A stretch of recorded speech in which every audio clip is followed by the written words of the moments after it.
Hello friends, जय सिया राम। तो कैसे हैं आप सब? मैं आशा करती हूँ आप सब बहुत अच्छे होंगे। मेरी ये स्टोरी आप सब पूरा ज़रूर देखिएगा, वीडियो को स्किप मत करना। तो फिर चलिए बढ़ते हैं वीडियो की तरफ और करते हैं कहानी स्टार्ट। यह कहानी उस समय की है जब चाणक्य चंद्रगुप्त मौर्य को शासन सौंपकर राजमहल से दूर सुंदर कुटीर बनाकर रहते थे। ऐसे समय में एक चीनी यात्री भारत आया हुआ था, जिसने मौर्य साम्राज्य और चाणक्य की महानता के बारे में बहुत कुछ सुना हुआ था और वह उनसे मिलना चाहता था। चीनी यात्री की चाणक्य से मुलाकात। चाणक्य अपनी योग्यता और कर्तव्य पालन के लिए देश विदेश में प्रसिद्ध थे। उन दिनों एक चीनी यात्री भारत आया। यहाँ घूमता फिरता जब वह पाटलिपुत्र पहुँचा तो उसकी इच्छा चाणक्य से मिलने की हुई। उसने मिले बिना उसे अपनी भारत यात्रा अधूरी महसूस हो रही थी। पाटलिपुत्र उन दिनों मौर्य वंश की राजधानी थी। वहीं चाणक्य और सम्राट चंद्रगुप्त मौर्य भी रहते थे, लेकिन उनके रहने का पता उस यात्री को नहीं था। लिहाजा पाटलिपुत्र में सुबह घूमता फिरता वह गंगा किनारे पहुंचा। यहाँ उसने एक वृद्ध को देखा जो स्नान करके अब अपनी धोती धो रहा था। वह सांवले रंग का साधारण व्यक्ति लग रहा था, लेकिन उसके चेहरे पर गंभीरता थी। उसके लौटने की प्रतीक्षा में यात्री एक तरफ खड़ा हो गया। वृद्ध ने धोती धोकर अपने घड़े में पानी भरा और वहां से चल दिए।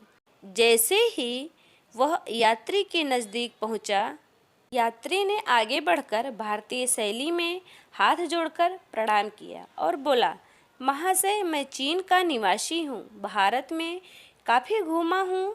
यहाँ के महामंत्री आचार्य चाणक्य के दर्शन करना चाहता हूँ। क्या आप मुझे उनसे मिलने का पता बताएंगे? वृद्ध ने यात्री का प्रणाम स्वीकार किया और आशीर्वाद भी दिया। फिर उस पर एक नज़र डालते हुए बोला, अतिथि की सहायता करके मुझे प्रसन्नता होगी।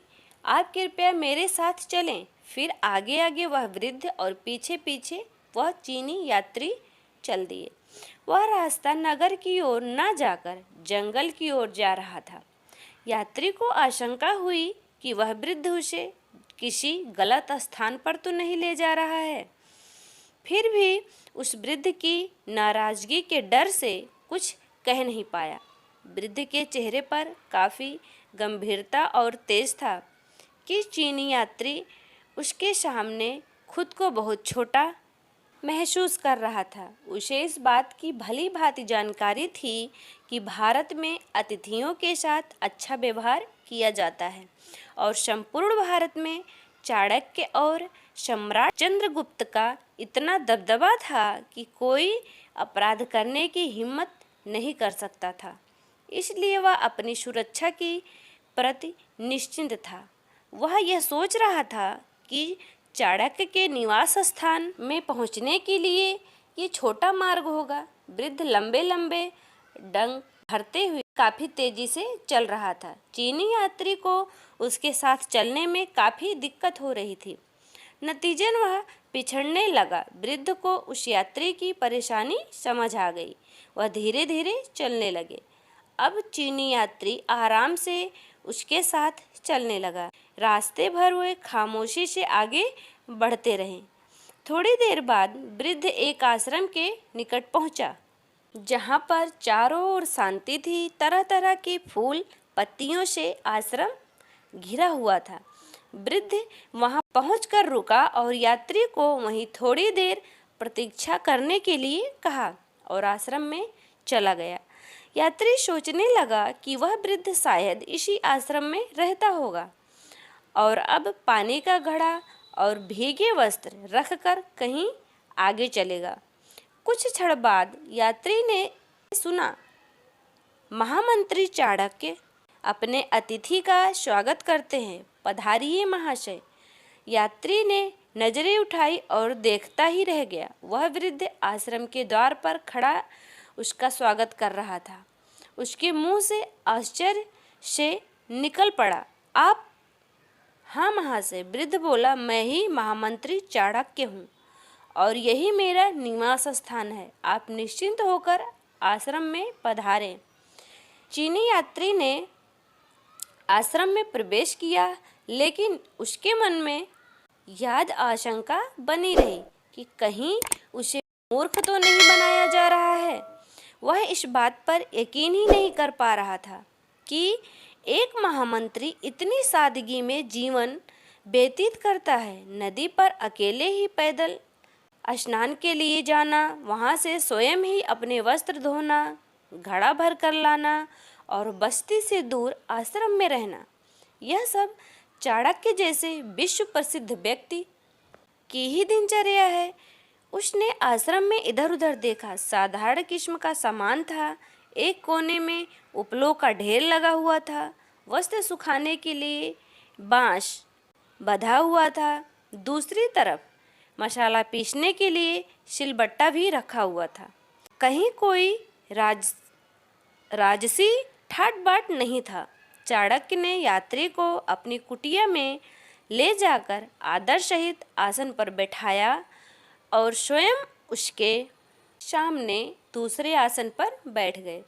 यात्री के चेहरे पर बिखरे हुए भाव समझते हुए चाणक्य बोले, महाशय, शायद आप विश्वास नहीं कर पा रहे हैं कि इस विशाल राज्य का महामंत्री मैं ही हूँ तथा यह आश्रम ही महामंत्री का मूल निवास स्थान है। विश्वास कीजिए, ये दोनों ही बातें सच हैं। शायद आप भूल रहे हैं कि आप भारत में हैं, जहाँ कर्तव्य पालन को महत्व दिया जा रहा है, ऊपरी मार्ग को नहीं। यदि आपको राजसी ठाट बाट देखना है तो आप सम्राट के निवास स्थान पर पधारें। राज्य का स्वामी और उसका प्रतीक सम्राट होता है, महामंत्री नहीं। चाणक्य की बातें सुनकर चीनी यात्री को खुद पर बहुत लज्जा आई कि उसने व्यर्थ ही चाणक्य और उनके निवास स्थान के बारे में शंका की। संयोगवश उसी समय वहां सम्राट चंद्रगुप्त अपने कुछ कर्मचारियों के साथ आ गए। उन्होंने अपने गुरु के पैर छुए और कहा, गुरुदेव, राजकार्य के संबंध में आपसे कुछ सलाह लेनी थी, इसलिए उपस्थित हुआ हूँ। इस पर चाणक्य ने आशीर्वाद देते हुए कहा, उस संबंध में हम फिर कभी बात कर लेंगे। अभी तो तुम हमारे अतिथि से मिलो। यह चीनी यात्री हैं, इन्हें तुम अपने राजमहल में ले जाओ, इनका भली भांति स्वागत करो और फिर संध्या को भोजन के बाद इन्हें मेरे पास ले, तब इनसे बातें करेंगे। सम्राट चंद्रगुप्त आचार्य को प्रणाम करके यात्री को अपने साथ लेकर लौट गए। पद की गरिमा और चाणक्य की नैतिकता। संध्या को चाणक्य किसी राजकीय विषय पर चिंतन करते हुए कुछ लिखने में व्यस्त थे। सामने ही दीपक जल रहा था। चीनी यात्री ने चाणक्य को प्रणाम किया और एक और बिछे आसन पर बैठ गया।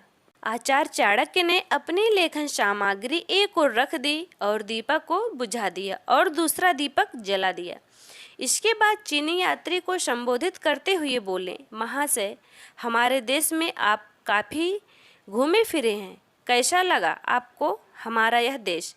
चीनी यात्री ने नम्रता से बोला, आचार्य, मैं इस देश के वातावरण और निवासियों से बहुत प्रभावित हुआ हूँ, लेकिन यहाँ पर मैंने ऐसी अनेक विचित्रताएं भी देखी हैं जो मेरे समझ से परे हैं। कौन सी विचित्रताएं मित्र? चाणक्य ने स्नेह से चीनी यात्री से पूछा।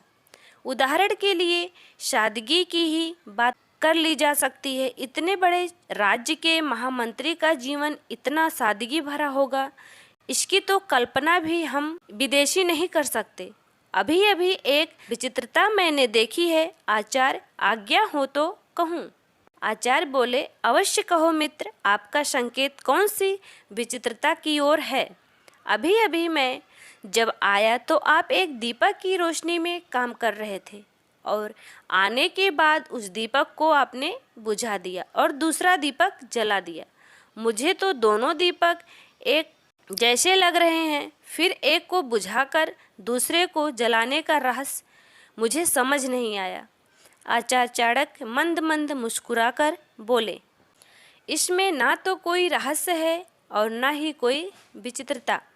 इन दीपकों में एक राजकोष का तेल है और दूसरे में मेरे अपने परिश्रम से खरीदा गया तेल।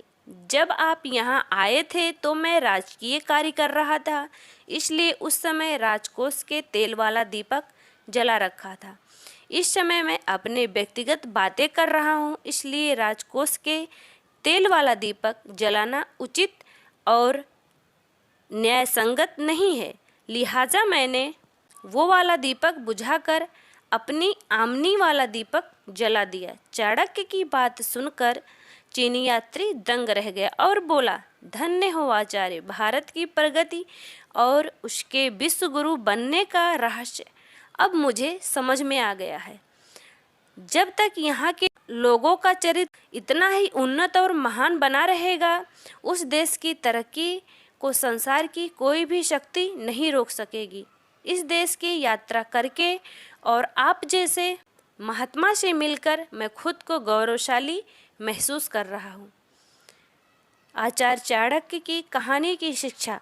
चाणक्य की नैतिकता की ये कहानी हमें सिखाती है कि कोई भी राज्य महान तब बन सकता है जब वहाँ पर उच्च मानदंडों पर चलने वाले, नैतिकता का पालन करने वाले लोग हों। जहाँ आज के समय राजनीति एक गंदा खेल है। बड़े बड़े नेता चाणक्य की कूटनीति को बड़े चाव से अपनाते हैं, पर चाणक्य के देश के प्रति वफादारी को बड़ी आसानी से किनारे पर रख देते हैं। सत्ता पाकर सिर्फ भ्रष्टाचार और अपने परिवार के लिए 7 पुश्तों का बंदोबस्त करने में जुट जाते हैं।